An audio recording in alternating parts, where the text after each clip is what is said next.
What's up, y'all? This is Neena Perez, and this is Straight Talk, No Sugar Added. I am so glad you guys are hanging out with us today. Now, you know I go around this amazing planet looking for the best humans on it to come on here to grow, challenge, and transform your thinking. I went all the way to Cambodia for y'all, guys. All the way to Cambodia. I have Stephen Rudolph here, and he is the founder of Multiple Natures International, to bring his human alignment tools to the world. It's really a cool tool. I can't wait for him to talk about that a little bit more. So like I said, he resides in Cambodia and he serves as the CEO of MNI. Is that right? Or do you actually say Mini, or is it MNI?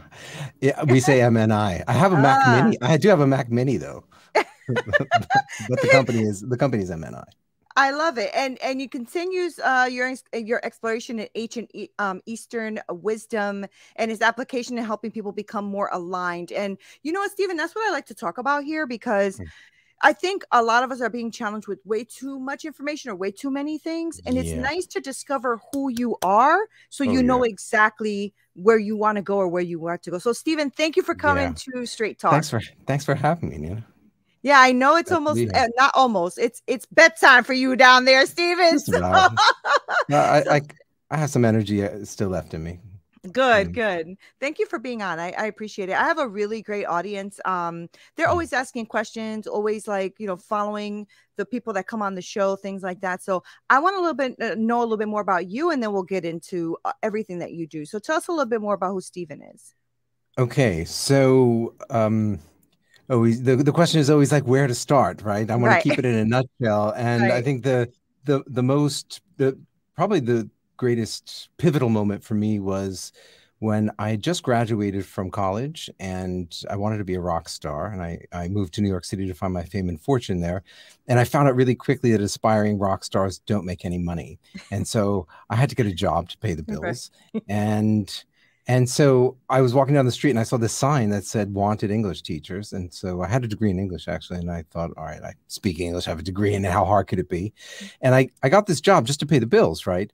And I went to the class and I taught the class. And in my first class, suddenly, I would say like maybe a half hour into the class, I got this warm and fuzzy feeling. And I was like, oh my God, this is like right. This feels good. I know this. I never taught before, but I was like, this is like kind of who I am. Yeah. And it was like I heard the voice from the sky, you know, like the clouds part and the light shines and the violins play. And like, oh. That's my dramatic reinterpretation. And the voice in the sky says, Steve, you're not a rock star, you're a teacher. Right. And I just stood there for a second. I was like, oh my God, you know, literally my hair was like standing on end. And I was having a moment, right? I was having a moment there, and you know, it's like, does everybody know? Can everybody hear what's going on right now for me? And I was just blown away, and I'll never forget, as the students left the class, and I said goodbye to each one of them as they left. I said, "Oh my God, I could do this for the rest of my life." And Neena, that was about 33 years ago.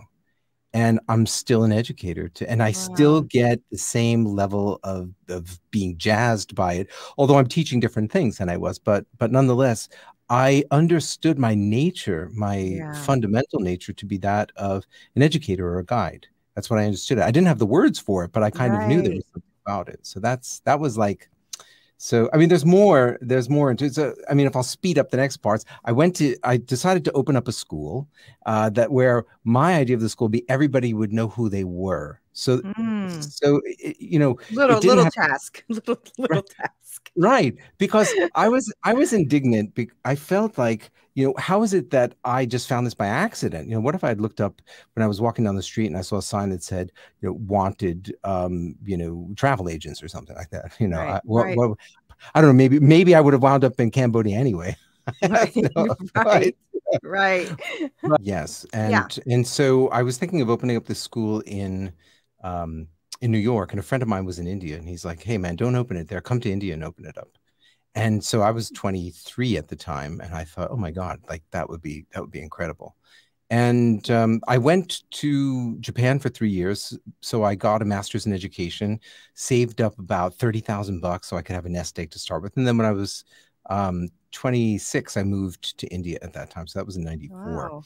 And indeed, we opened up the school, and that was in our house, because we didn't have enough money to buy like a piece of land and a building. Right.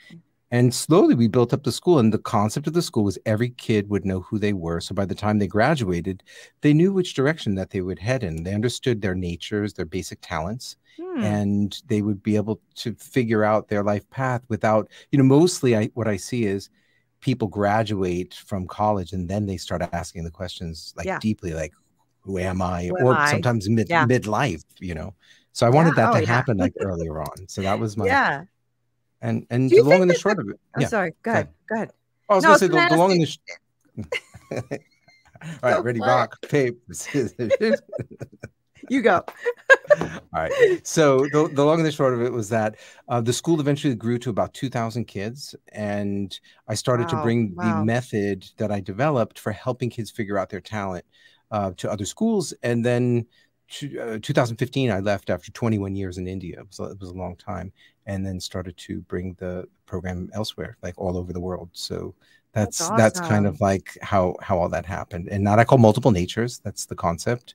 And so I love that. I love that. And I love it that you started at the time that you did. And what I mean by that is that there wasn't a lot of social media and stuff like that. I know social media is very beneficial, but I'm sure that you've learned a lot of amazing lessons, right? Just doing it yourself, figuring it out yourself, like that kind of stuff. And I love that because I feel that social media has a lot of amazing tools, and it also causes sometimes a lot of confusion. There's too many things coming at you, right?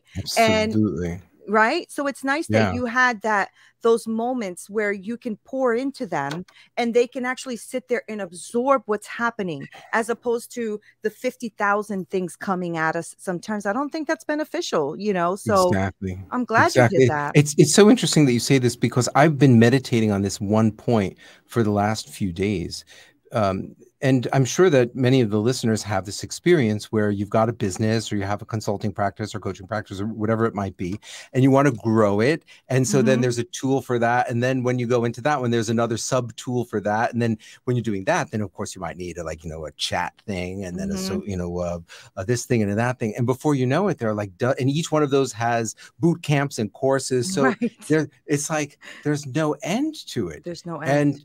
And what I saw myself doing in the process, sometimes when I work with technology to try to help the work that I do, is that I was spending more time with the technology than actually doing the work, which just undermines your work, because you start failing to deliver the value to your clients and customers because you're chasing something else that you think is going to make things better. Wow. Yeah. So true. So true. Like people ask me a lot, like, how are you getting all your coaching clients? You know what? Mine is word of mouth and stuff like that, because I'm still very old school. I do social media, but not as heavy as most people do. But I agree with you 1,000%. You start to go off a trail, and then before you know it, you're like doing too many things and you're not even focusing on what you're doing. And I want to talk about what you do. So let's talk about multiple natures, because I know that you have like a website where they go and you take this exam. I want you to walk us through that. Walk us through that. Sure. So it goes something like this. Every one of us has talents. Everybody has a set of talents, and your set of talents is different from everybody else's. Or what I might say is that there are traits that some people are good at sports, they're athletic. Some people are good at painting, or some are good with language, some are good with numbers, some are good with animals, plants, natural kind of things. Some are good at self-reflection. So we've got all of the same traits, but people have differing levels or ratios. I call these traits, just for fun, I call them tigers, because they love to eat, and it's a fun way to talk about them. So if somebody has an interpersonal tiger, they love to talk to people and interact. If somebody's got a linguistic tiger, then they love to do things and write and blog and journal and stuff like that. And it's what that tiger basically eats. And your personality, when I say your nature, that means your unique combination of all these tigers, the big ones and the medium ones and the small ones. And so that's what the concept is about. When you understand what your tigers are, the collection of them, that will help you understand what your personality is all about. So when you Mm-hmm. go to make decisions, for example, like which career should I choose, right? You can take a look to see what your natural abilities are and how that lines up with the natural abilities, the talents, the tigers that are required by that particular type of work. So So helpful. Mm-hmm. yeah, so it sounds so fundamental, but people just totally get this wrong. Like, for example, if somebody wants to be a really great doctor, they should have a big healing tiger. So that's its natural inclination or natural propensity for helping people out of pain and helping people to get back into a state of balance, right?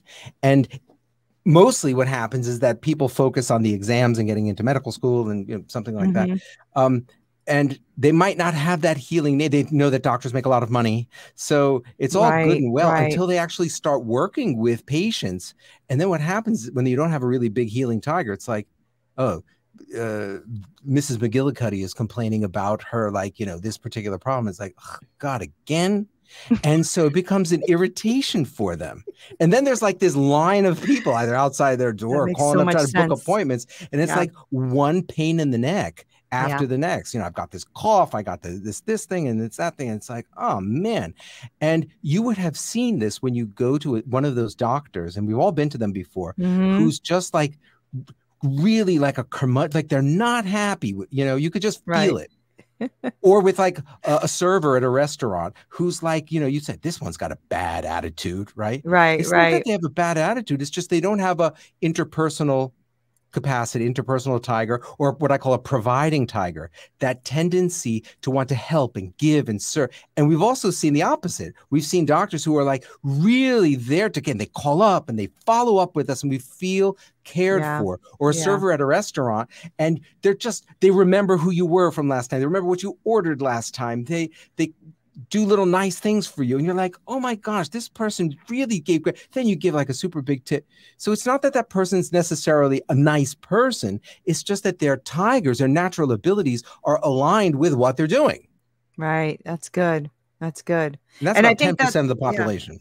Yeah, I was just going to say that's a low percentage. I think because most of us are like you said, right? In college, midlife, whatever, we're still trying to figure out who we are, what that is. Exactly.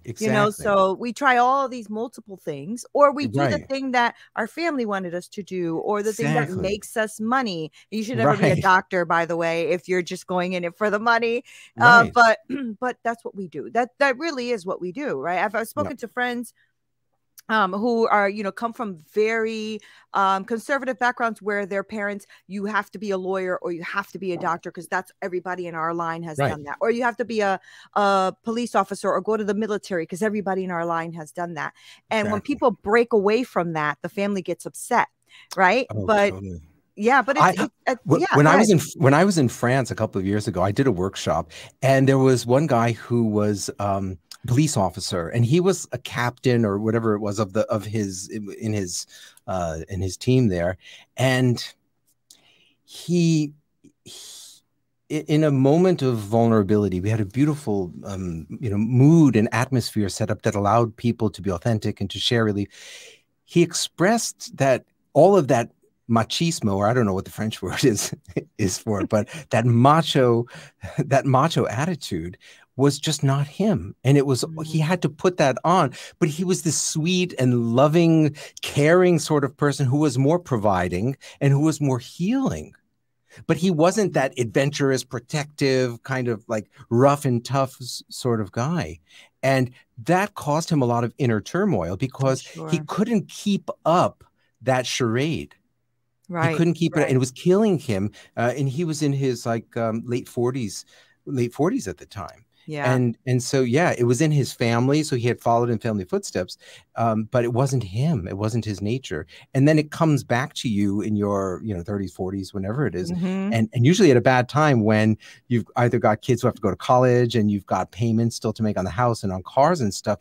And it becomes really hard to change. It's not impossible.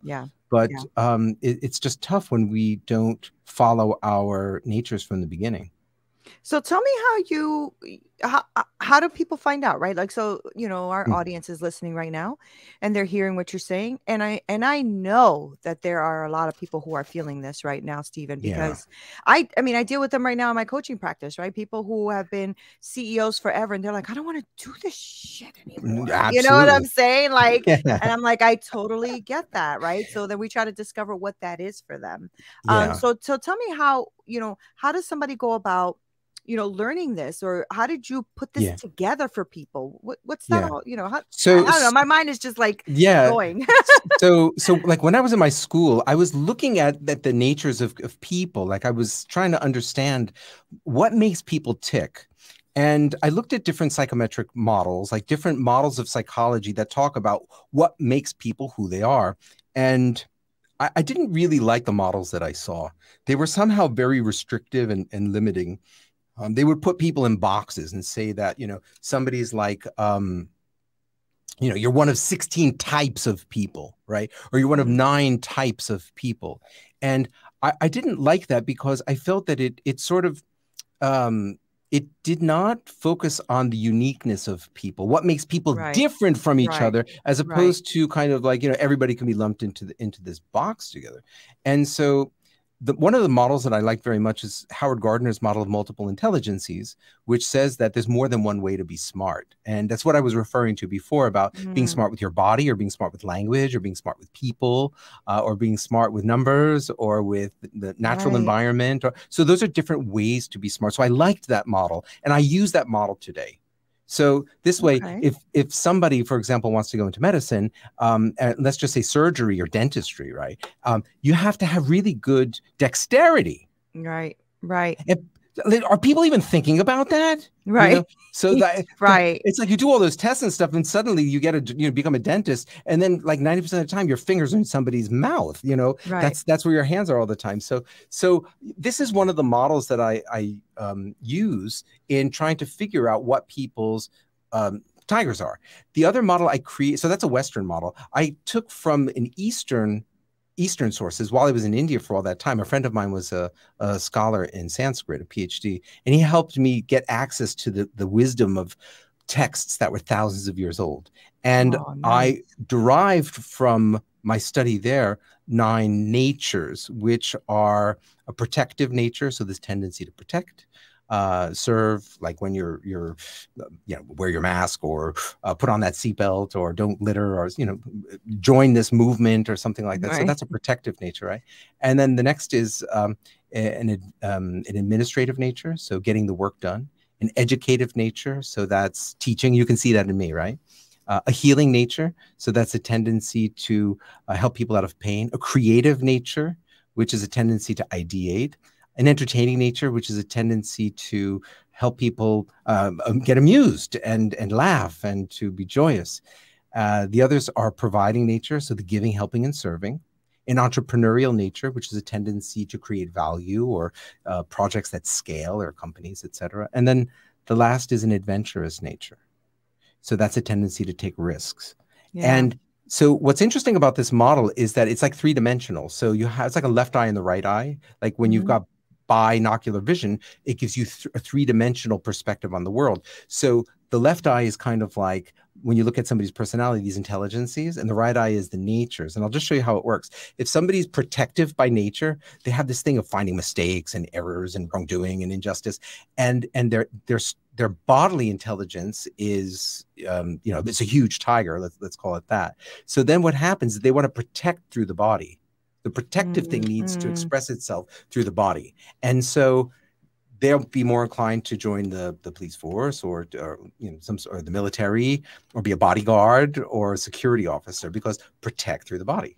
But if somebody's Awesome. protective is a big tiger, and then let's just say their naturalistic intelligence is their big tiger, so protect through nature, well, they're your environmental people who are into environmental protection, or animal rights, Oh, or how that kind cool of is thing. that? Yeah, yeah. Or if it's protective and linguistic, right?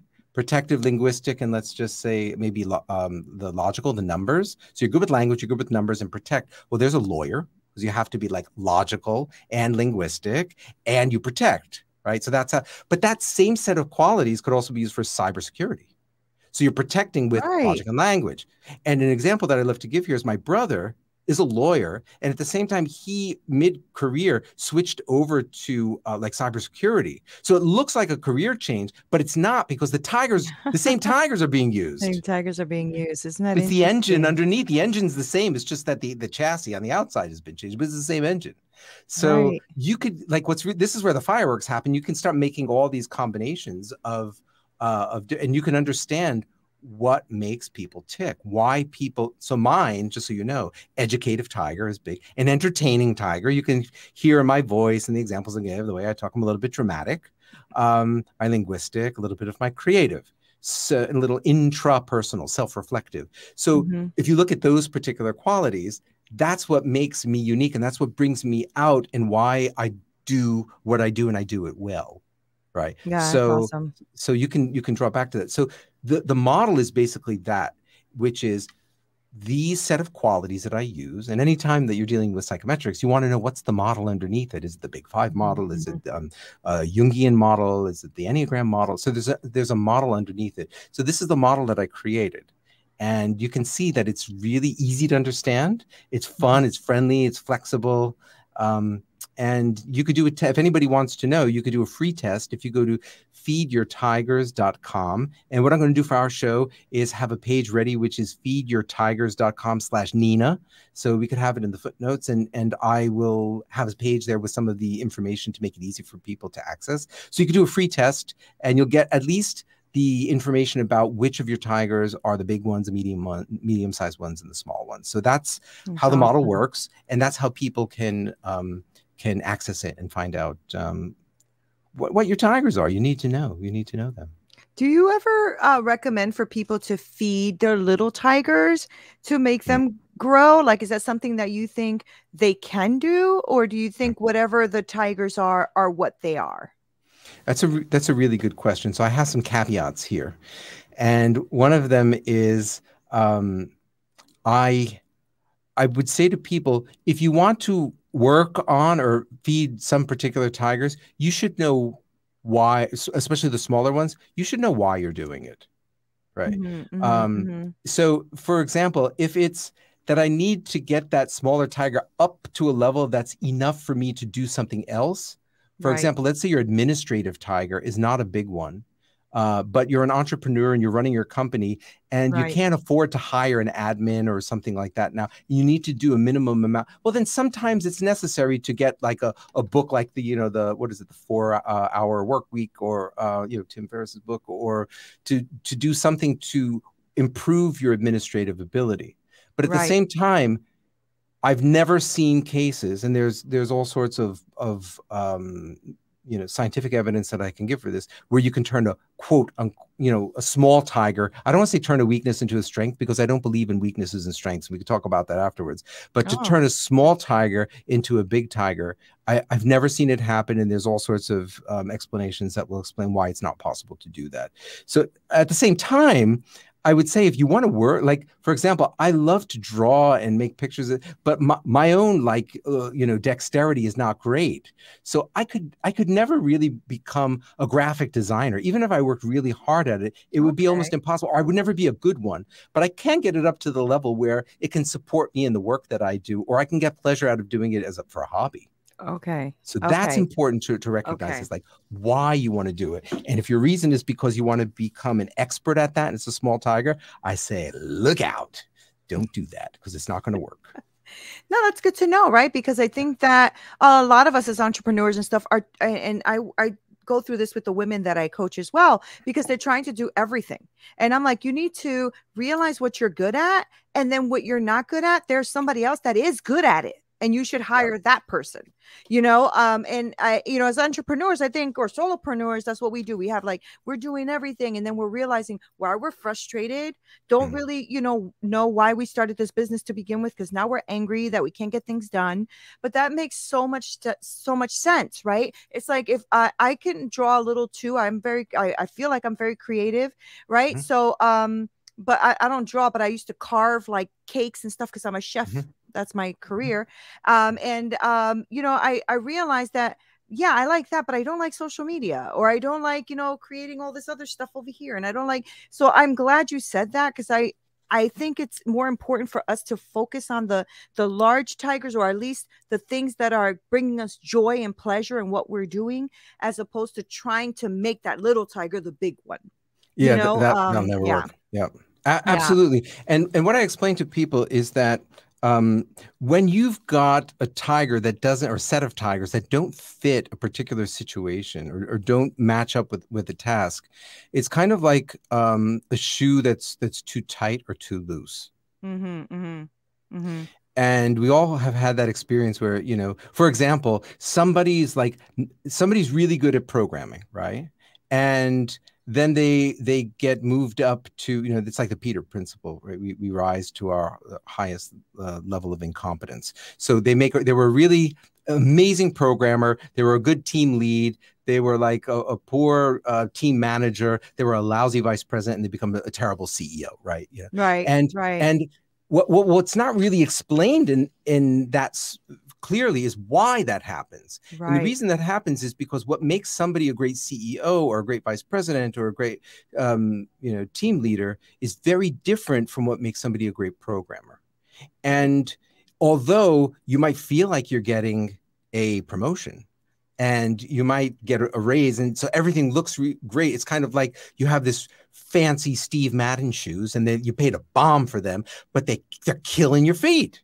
Right. And so you walk into the party and it's like, oh, nice shoes. And you're like, yeah, thanks. Just can't wait to take them off. Right. So it's the same thing with work. Your job might look great from the outside, but you'll feel that pain while you're doing it. And all you'll want to do is just get out of it. You'll just want to get out of that work. And I've seen people who are in like really tight financial positions, and they're like, I don't care. Like, even though this is not who I'm still going to do it because I need the money. That never works out. Right. It'll work for a couple of weeks at best, maybe a couple of months. And by that time, it's like, you couldn't pay me $1 million to do this for another day. I'm out of this. Right. That is so true. All right. So, Stephen, I know that we don't have too much more time, but I really want my audience to know more about like how to get all this information, how to work with what you have, and also maybe work with you. Do you work with people individually, or do you just do the test online? How do you do that? I do. I do work with people individually. That starts from students who are trying to figure out their career path, people in career transition. I work with people facing burnout, and even retirees. Awesome. So people are trying to figure out what to do in their golden years. That's so also cool. Really critical, because tigers need to be fed. So if you'd like to find out more, feedyourtigers.com is a great place to go. Okay. And as I said, maybe you could put it in the show notes, but I'll have a special page set up for feedyourtigers.com/Neena. And this way your listeners will get a special page that's really connected to our conversation today, and to who they are, because I want to help people where they are. That's the most important thing. Well, I love that you came on, because I love what you're talking about. I love what you're doing. I'd love to have you back on if you ever want to come back on. I'd love to like go through an assessment of mine, maybe, or something like that. I'd love to do that because I think this is going to really help a lot of people. I really believe that. Like, I've taken personality tests and stuff like that in the past, of course, because of my career, and it's helped me. It's helped me because it helps me learn a lot of things about myself. And I like the one I took. I think I took yours maybe a few weeks ago or so, and it was it showed me a lot about myself. It was one of them. I was like, I didn't know that. There are usually some ahas that come out. Yeah, there was some ahas. Some things that you'll reconfirm, and when you understand things in a clear fashion like this, it's knowledge, it's information, right? Yeah, it's information. And it enables you to make better decisions. That's what it is. Yeah. So I'm going to make sure to put that link below and have people connect with you, and also just take the touch just to even see themselves in where they could be going, instead of people feeling so burnt out and so like lost and don't really know why they're not, fulfilling what they feel in their heart. I think this can be super helpful, Stephen. Thank you for creating this. It's my pleasure. I'm glad. I hope it can help you and to help your listeners. And I'm here to support. Thank you. And thank you for being on Straight Talk. This is so fun. Thanks for having me, Neena. Yeah, thank you. Guys, did you hear him? I knew that you guys would love him. He is all in Cambodia, guys. I told you I go around this amazing planet. So thank you guys so much for always being here and hanging out with us here on Straight Talk. And I want to make sure that you support Steven. So I'm going to put that link below for you. That way you guys can click on it, go on there, take the exam, and work with him, because he's the one that created it, right? So that means he's going to know how to help you figure out what it is that you are maybe feeling burnt out with. You know, like he said, he even works with people who are retiring, like all levels here, right? So there's a lot of education that you can get so that you can live whatever part of your life is left to the best of your ability, to what it is you want to do. We're not promised tomorrow, so make today count. Thank you guys for being here. This is Neena Perez. This is Straight Talk, no sugar added. Until next time.